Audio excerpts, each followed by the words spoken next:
Assalamualaikum warahmatullahi wabarakatuh. Perkenalkan nama saya Hoirul Gunawan dengan nomor BP 210066.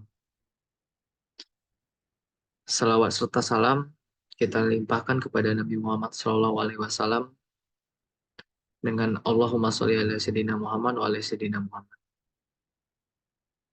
Selamat siang, sore, dan malam kepada Bapak Sofika Enggari di tempat. Semoga Allah memberikan kesehatan yang melimpah dan rezeki yang dimudahkan. Saya kali ini akan memenuhi atau untuk memenuhi salah satu tugas dari mata kuliah kecakapan antarpersonal, yaitu menjelaskan apa itu arti dari sebuah gaya kepemimpinan. Baiklah, saya akan menjelaskannya. Yang pertama, gaya kepemimpinan dari sebuah analisis yang mendalam. Gaya kepemimpinan adalah sebuah konsep penting dalam dunia organisasi dan manajemen. Ia mengacu pada seorang pemimpin yang berperilaku atau bertindak dan berinteraksi dengan para anggotanya untuk mencapai tujuan bersama. Gaya kepemimpinan yang efektif, maaf, dapat mendorong motivasi, meningkatkan kinerja, dan menciptakan budaya kerja yang positif. Memahami raga, memahami ragam gaya kepemimpinan. Terdapat berbagai macam gaya kepemimpinan yang dapat dikategorikan berdasarkan beberapa faktor, seperti yang pertama tingkat kontrol dan otoritas. Yang pertama otoriter. Sebuah pemimpin mengambil keputusan sendiri dan memberikan instruksi yang jelas kepada bawahannya. Yang kedua demokratis. Pemimpin melibatkan bawahan dan pengambilan keputusan dan mendorong partisipasi aktif. Yang ketiga delegatif. Pemimpin memberikan otonomi dan tanggung jawab yang lebih besar kepada bawahan. Yang kedua, fokus motivasi.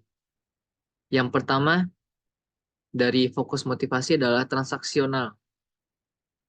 Apa itu transaksional? Transaksional adalah pemimpin yang memotivasi bawahan dengan memberikan imbalan atas pencapaian target dan memberikan sanksi atas kinerja yang buruk.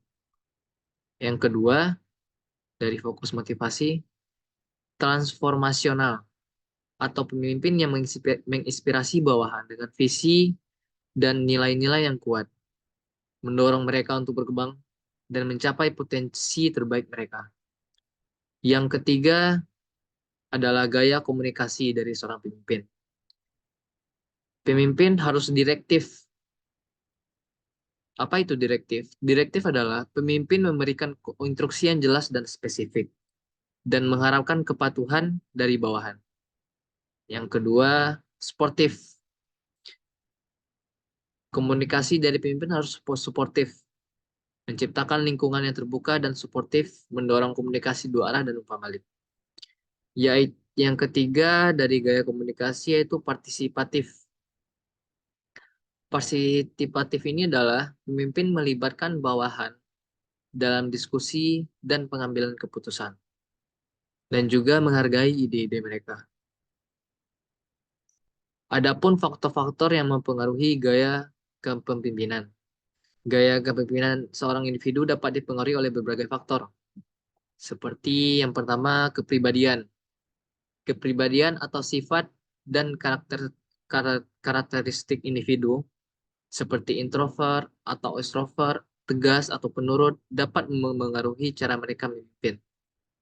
Yang kedua, pengalaman. Pengalaman hidup dan kerja sebelumnya dapat membentuk gaya kepemimpinan seseorang. Selanjutnya, nilai-nilai. Nilai-nilai pribadi dan profesional seorang pemimpin dapat memengaruhi cara mereka mengambil keputusan dan berinteraksi dengan orang lain.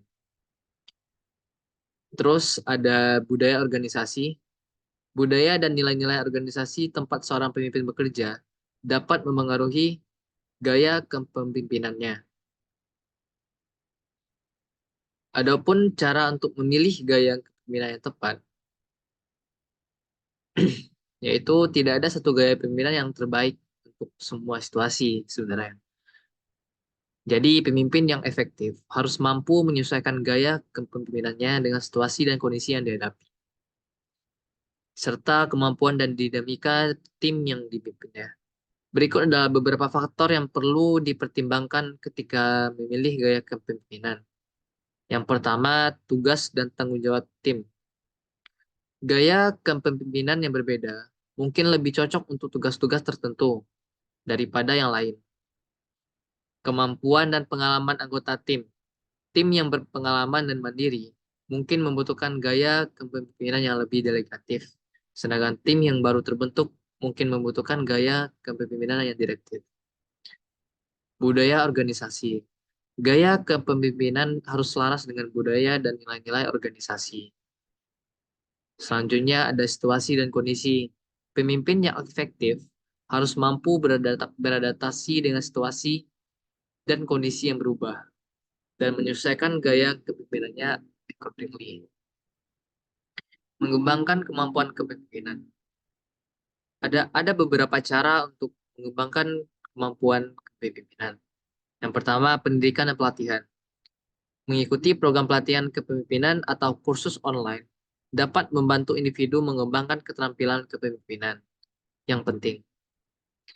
Mentorship. Bekerja sama dengan mentor yang berpengalaman dapat memberikan bimbingan dan dukungan dalam mengembangkan kemampuan kepemimpinan. Selanjutnya, pengalaman. Memperoleh pengalaman dalam memimpin tim atau proyek dapat membantu individu mengembangkan keterampilan kepemimpinan mereka secara praktis. Refleksi diri. Melakukan refleksi diri secara berskala dapat membantu individu mengidentifikasi kekuatan dan kelemahan mereka sebagai pemimpin dan mengembangkan strategi untuk meningkatkan diri. Kesimpulan dari penjelasan gaya kepemimpinan adalah gaya kepemimpinan adalah aspek penting dalam kepemimpinan yang efektif. Dengan memahami berbagai gaya kepemimpinan, faktor-faktor yang mempengaruhinya dan cara memilih gaya kepemimpinan yang tepat, individu dapat mengembangkan kemampuan kepemimpinan mereka dan memimpin tim mereka dengan sukses. Itulah penjelasan dari gaya kepemimpinan dari saya. Lebih dan kurangnya saya mohon maaf. Wabillahi taufiq wal hidayah. Wassalamualaikum warahmatullahi wabarakatuh. Terima kasih.